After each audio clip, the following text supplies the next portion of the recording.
All right, hey guys.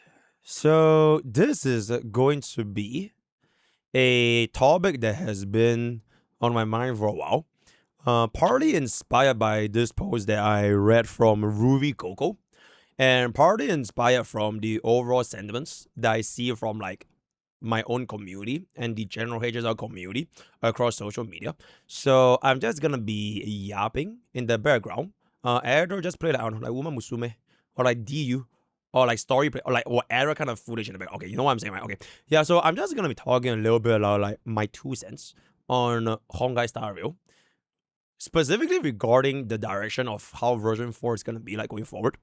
The direction of this whole flagship thing, as I'm sure a lot of people who are in the know, you are probably wondering yourself, as well as 4 stars and the general landscape of how this game has been like. So, for a little bit of context, right, MrPokke, we have pretty much been doing HSR as like our main content for a good part since day one for a very, very long time. All right, we have been through this for every single major update, every single endgame content clear, and whenever a new unit comes out, we dedicate like hours and hours and hours in this like $300,000 document, recording all of our findings and testings across all the different endgame as well as the team compositions that you can have for a specific Star Rail unit. All right, so to say that I have a decent level of understanding in Honkai Star Rail is pretty acceptable, right? I think that's a very fair statement to make, right? So these are just gonna be my thoughts on, I guess, the two main things, which are flagship as well as 4 stars. So first things first, there has been a sentiment on no leakers, right? This video will not have any leaks. There has been this sentiment of essentially the path, pun intended, the path in which HSR has been taking going into version 4, which likely took inspiration from version 3 as well, and that is the flagship formula, right? The flagship formula. So essentially what a flagship formula is that you don't really pull for just a single unit. You want to pull for multiple units based on what that flagship is going to be to create a team around said flagship, which, on top of having one of the best shows in the best endgame content, they are going to be performing exceptionally well, cost for cost, right? Cost for cost. So this is a very polarizing topic, I would say, because Honkai Star Rail players are gonna be in a weird situation where they feel pressured, right? Feeling pressured to now at this point no longer pulling for just one unit, because a flagship can only take place after you pull for the entire archetype, which will form your entire team, which are usually just all 4 members, sometimes with their signature icon, sometimes with their respective items. So you're no longer really just pulling for a single unit, you're going to be pulling for a whole ass family of units. And if you do not want to go for a flagship, and if you go for them alternative team comps, you are probably not going to be clearing as comfortably as compared to the flagship. You can just take a look into our private and clear statistics. I think ever since the release of Remembrance flagship, pretty much every single team has not been around the caliber for a while, right? So my thoughts are going to be this, and once again, all of the following below are just purely based on the Mr. HSR, Mr. 1% opinion, right? Feel free to share your own. But I think flagships are good for the game for the players who do not want to think that much about HSR. Right, so incoming Hoyo shell, HSR shell, Dawei shell, all these kind of comments, I'll just give it like 5 seconds. Yep, okay, so the reason why I want to say this is because flagships as a formula, it would appeal to the highest number of casuals, which would then allow you guys to pull for units without thinking about, should I pull for X, Y, or Z? Because the formula is kind of just baked in by itself.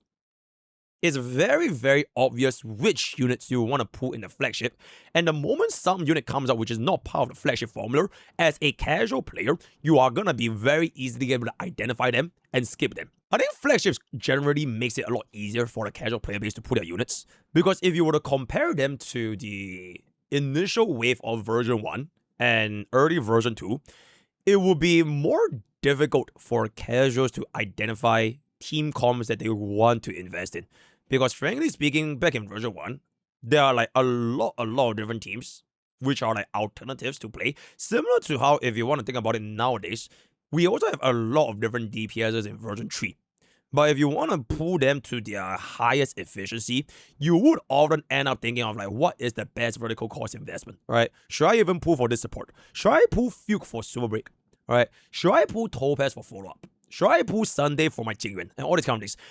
Whereas, because of the formula for, let's just say, the Remembrance Flagship, which has also proven to work very well in the casual community because it has pretty much made HSR be the rank 1 crossing games card games, right? People would have an easier time understanding on whether or not they want to pull for set units, whether or not their team is going to need them or not need them. But at the same time, the alternative teams from a flagship.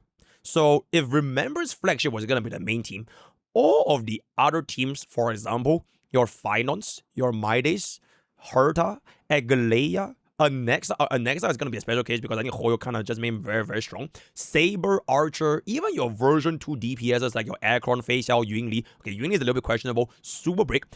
All of them generally wouldn't range too far away from the version 3 flagship's performance. As in, they are not going to be clearing at the same degree of performance, cost for cost, but they will still clear nonetheless. At full E0, right? The private charts for all of our MOC, Pure Visions, or Apex Shadows, you can just kind of take a look and see like the disparity. Of course, flagships have the best performance, and I don't think anyone would dispute that this specific team will have the highest rate up shielding, but all of the non-flagship things can still clear, especially for those players that commit into set teams. So this brings me to like the main point, which is a lot of us, myself included, you will feel the pressure of pulling for a flagship. And that is like the main thing that I want to kind of just get across, which is you know for a fact that at cost for cost, the flagships will always do better. All right, your non-flagship teams, even if you have the exact same 8 cost to 8 cost, they are probably not going to be clearing as fast. I'm not going to talk about the elitists. I'm not going to talk about the zero cycles, the anomalies. But generally speaking, especially if you just put a casual player and you want to just press a fun button, flagships would clear faster cost for cost. So at this point, if you as a player see, okay, you know what? If I only want to chase meta, I want to chase performance, I want to make the best use of my Stellar Jades. After I spend them, I want a team that can do the best thing so that they wouldn't get power crept, so that they will be more future-proof compared to the non-flagship teams. But my point is basically that this pressure, right? This like fear of missing out on the best performance team, it is completely arbitrarily designed by a predatory gacha game system. And that's the bottom line. Because it doesn't really matter if your non-flagship team clears slower than the flagship team. It really doesn't. Because at the end of the day, you are still going to be getting the exact same number of rewards, whether or not you get a zero cycle, whether or not you clear anomaly arbitration, or whether or not you take more effort into playing those units, it will be the exact same. Pretty much, right? And I do think that it is pretty healthy that at the end of the day, a casual community and most people playing this game, and not just limited to the elitists, they can still use these non-flagships, right? These alternative team comps and explore the possibilities of them clearing endgame when the meta for the endgame will always rotate. I think the best example is basically, for example, right now, we have DOT and Break. Both of them, they are not a flagship. There have been a team comp that has been around since version 2 for Firefly, the Break team, as well as DOT, which has gotten a couple of cost upgrades and there. And we are already seeing that these teams matching up to the flagship's performance because of the shield environments. And that's kind of like the main bonding here, right? If the shield environment was going to change and you were to rotate these different teams from back then, you are always going to have this window of opportunity where your non-flagship teams will clear very, very comfortably. Because it will never just be the flagship for the rest of life, right? Honkai style doesn't exist just to show for Remembrance Flagship for the next 10 years, right? Unless the actually happens, right? Honkai style wouldn't exist just to show for Super Break for the next 10 years. Just like how Honkai style wouldn't exist just to show for Elation for the next 10 years. Because it will always rotate. So if anything, if you want to think about it from like a long term, right? If you only want the easiest way, right? The most brain dead efficient, no thinking required kind of way to clear endgame content as of right now, you pull for the flagship. Which personally, I would say this is a little bit of a mistake that I didn't realize back when I was building my free-to-play account, because my free-to-play account, after investing in said flagship, has been clearing very, very easily. Alright, I can press one button and it will clear all 3 endgame content with almost no effort whatsoever. The only time where I actually need to manual a little bit more is gonna be aiming for the 3-star clear on anomaly arbitration, which is probably completely at this point just for flex. It doesn't really matter if you 3-star or don't 3-star anomaly arbitration, right? And that is like kind of my point. My objective of taking this free-to-play account going into 2026 is to essentially no longer pull for flagship, because I overestimated how difficult this game might actually be.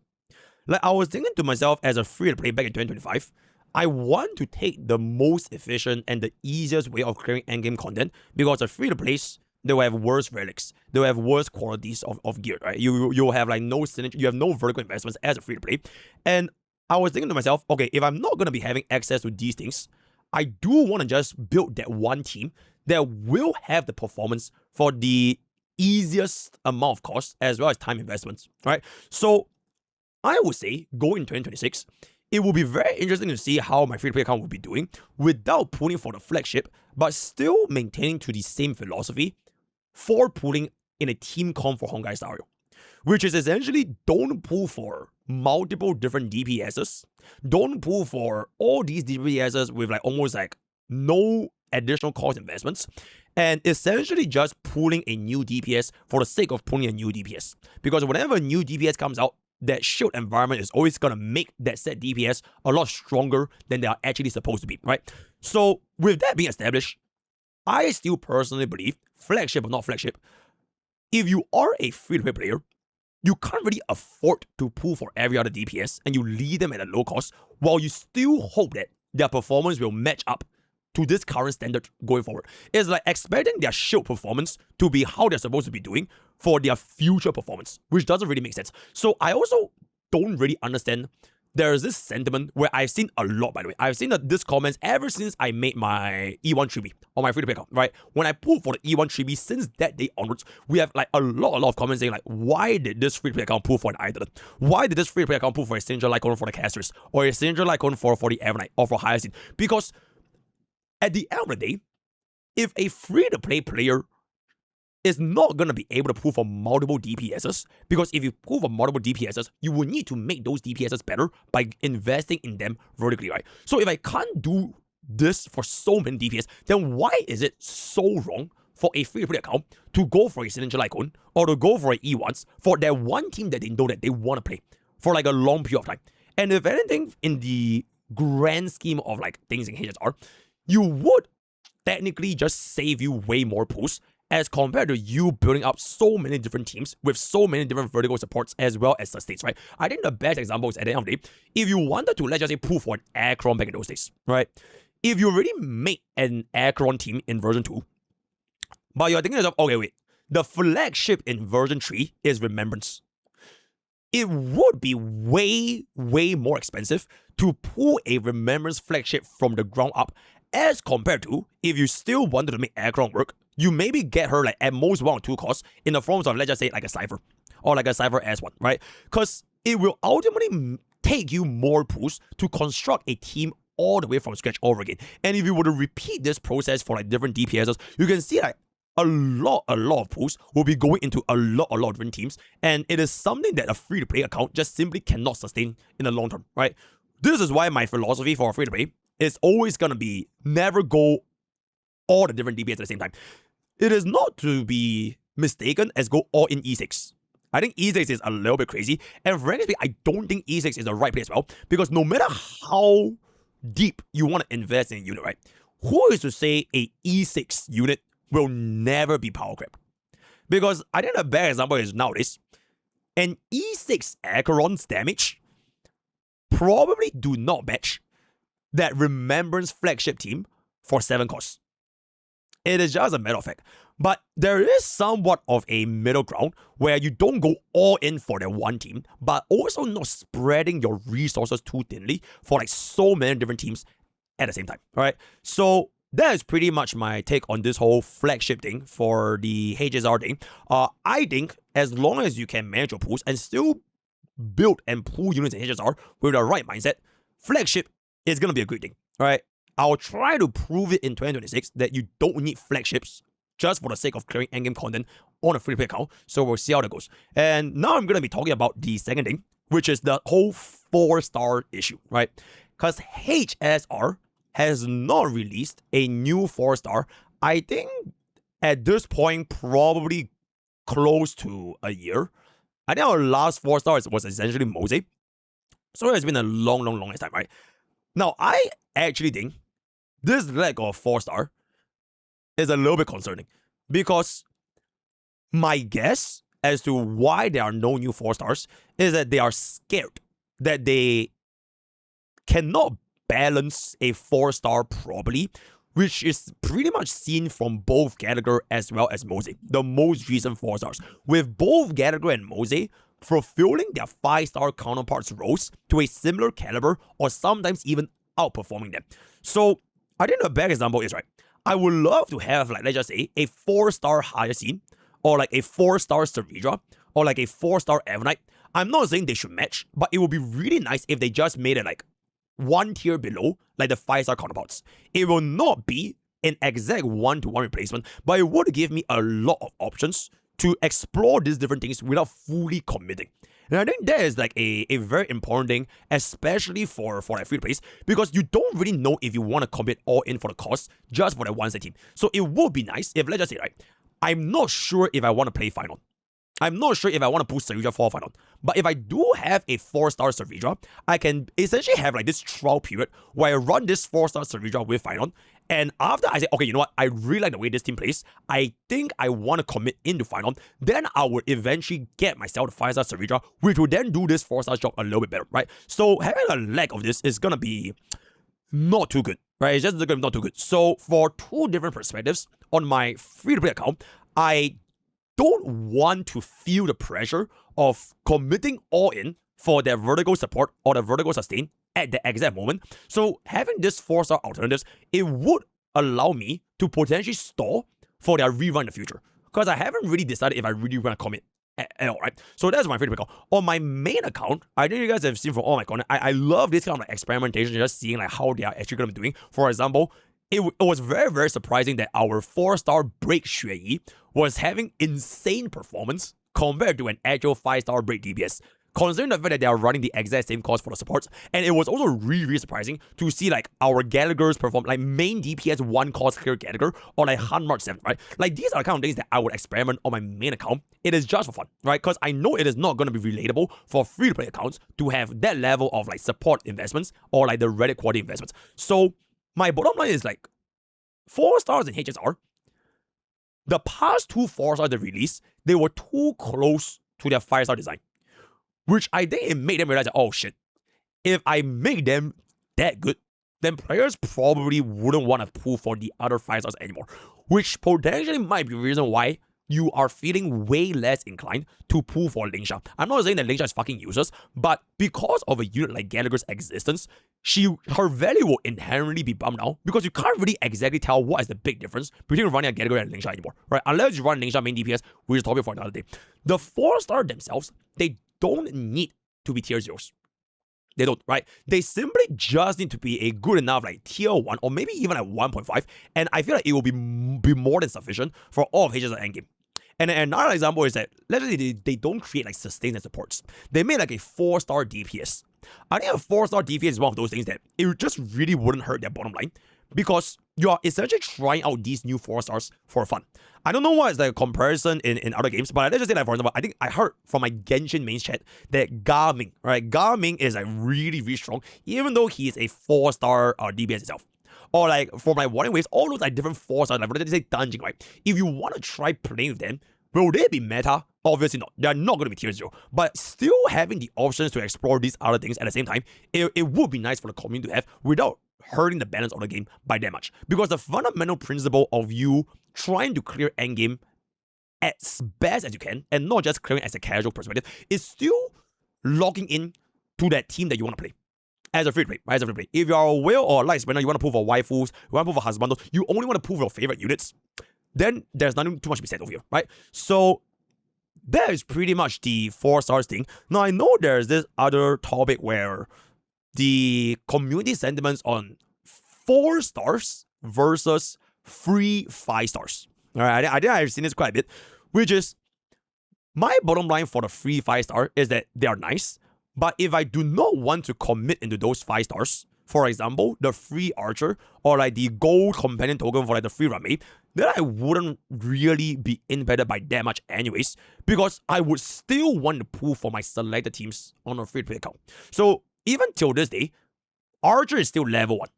All right, Bronya is still level 1, right? Blade is still, like, all these fire stars, whether they're free or not free, if I don't want to play them, I wouldn't feel like I want to go out of my way to even raise them in the first place. Because the thing with HSR is that if I do want to play these kind of like fire stars, right? But if I only play them at like a low cost, so let's just say like a 1 cost archer or like a 2 cost archer, without the relevant supports and the structure to make the DPS work, it will be very hard to even justify running them in the first place. So that is pretty much my 2 cents. I would say that this is just a free play account, but for my main account, which has access to a lot of different teams at the same time, it is really, really nice to have like these free 5 stars for me to just try more things and explore, right? So overall, at the end of this video, I would just say that HSR's balance, like power scaling for the entire patch of version 3, especially between the gap from version 2 to version 3, I think it's been very, very well done. Remembrance Flagship is the best team, but those non-Remembrance Flagship teams can still clear all of the endgame content at E0 with relatively manageable gameplay, right? So I hope that going forward to version 4, we can keep this power scaling balance from V3 to V4, not like the mistake that was, I personally feel, V1 to V2 Aircron was just a little bit too much. Because for players back in version 1, all of the crit DPSs basically just got destroyed overnight by one single crit DPS. And then if you do not want to play Super Break, Aggro was pretty much your only choice. Whereas the gap from version 2 to version 3, it was not that big. And there are still means to pull up your version 2 teams into version 3, right? So hopefully version 4, we can see some of a similar case where I know for a fact that Elation Flagship is meta, right? You don't need me to tell you that Elation Flagship will be the best performing meta team out of everyone. I don't think Remembrance Flagship is outperforming Elation Flagship at a similar level, of course. Maybe in the early game, maybe they'll outperform because Elation hasn't developed yet. But throughout, like maybe like by 4.5, 4.6, when Elation, all the vertical supports has been taking place, Elation is obviously gonna be the flagship, which is gonna be the fastest clears, right?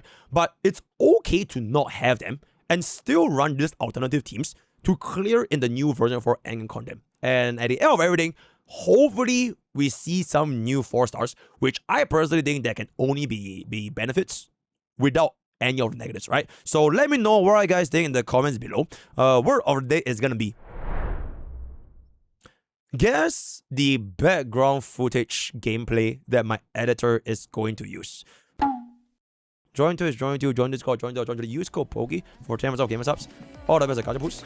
See you guys next time. Bye.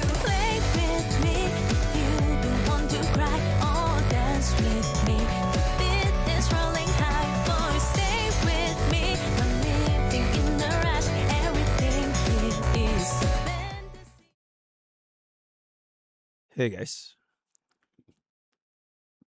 Okay, do that again. Hey guys. Okay, stop.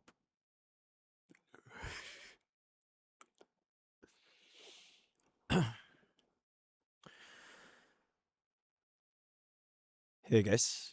Oh my god, bro, I can't, bro. Stop.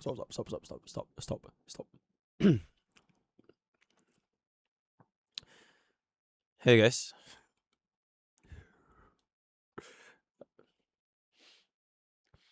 Yo, crop all this part, by the way. Crop all this part. Bro, the more I try not to laugh, the more I can't take it, bro. Thank you, chat. Thank you for ruining this video. Thank you.